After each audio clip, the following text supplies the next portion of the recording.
నంద్యాల జిల్లా డోన్ అసెంబ్లీ వైఎస్ఆర్సీపీ అభ్యర్థి బుగ్గన దాఖలు చేసిన నామినేషన్ ప్రక్రియలో పూర్తి చేయని ఖాళీలు, ఆస్తుల వివరాలు, ఉన్న లోపాలు, ఎన్నికల నియమావళిలో ఆర్ఓకి ఇచ్చిన హ్యాండ్ బుక్ ప్రకారం అభ్యంతరాలు తెలిపిన మిగతా పార్టీల వాళ్లను బయటకు పంపిన కొద్ది నిమిషాల్లో నామినేషన్ను ఆమోదించినట్లు ప్రకటించడమేమని టీడీపీ శ్రేణులు, న్యాయ సలహాదారులు మండిపడుతూ ఎన్నికల నియమావళిని అనుసరించి వ్యవహరించవలసిన ఆర్ఓ ద్వంద్వ ధోరణితో సమాధానమిస్తూ ఏకపక్షంగా వ్యవహరించి తిరస్కరించవలసిన నామినేషన్ను ఆమోదించడంలో ఆంతర్యమేమిటని టీడీపీ లీగల్ సెల్ న్యాయవాదులు పత్రికాముఖంగా ప్రశ్నించారు.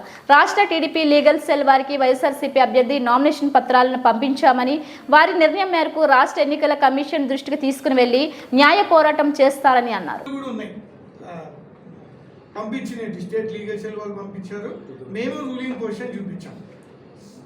ఆర్ఓ హ్యాండ్ బుక్ అని ఒకటి ఉంది, ఆర్ఓ గారికి ఇచ్చారు. దాంట్లో చాప్టర్ 6 సెక్షన్ 10 సబ్సెక్షన్ 1 క్లాజ్ 10 కింద ఏ అఫిడవిట్ అయినా బ్లాంక్స్గా ఉంటే తర్వాత నోటీస్ వాళ్ళకి ఇస్తే ఆ తర్వాత కూడా వాళ్ళు ఫ్రెష్ అఫిడవిట్ వేయకపోతే నామినేషన్ రిజెక్షన్ చేయాలి.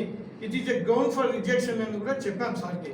చెప్తే నేను అవన్నీ చూశానండి, నేను పెడతాను అని అన్నాడు. ఫ్రెష్ అఫిడవిట్ ఇచ్చాడు అని ఒక మాట అన్నాడు. ఎప్పుడు ఇచ్చారు అని అడిగాను.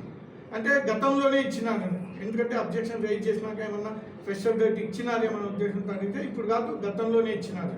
గతంలో ఇచ్చి ఉండింటే మార్నింగ్ అబ్జెక్షన్స్ రైజ్ చేసినప్పుడు వీళ్ళు ఈ అఫిడవిట్లో బ్లాంక్స్ ఉన్నాయని అంటే ఫిలప్ చేసి ఆల్రెడీ ఇచ్చి ఉండింటే ఆల్రెడీ ఇచ్చినారండి అని చెప్పి ఉండేవాడు కదా. చెప్పుకోకుండా వాళ్ళకి నోటీస్ ఇవ్వాల్సిన అవసరం లేదు, అసలు నోటీసే రైజ్ కాదు కదా. వాళ్ళు ఏదైతే మిస్టేక్ చేసినారో ఆ మిస్టేక్స్ సంబంధించి ఆయన చర్య తీసుకోవాలి. అందులో భాగంగా ఆయన టైం తీసుకుని మమ్మల్ని అందరికీ బయటకు పంపించినారు. తర్వాత ఏం జరిగినాయి, ఎట్లా జరిగినాయి అనేది మీకు అందరికీ తెలుసు. ఎందుకంటే అవతల మంచి పొజిషన్లో ఉన్నటువంటి వ్యక్తి, ఆయన అనుకుంటే ఏమైనా సాధించగలరు, రెవెన్యూ శాఖ మంత్రులు కాబట్టి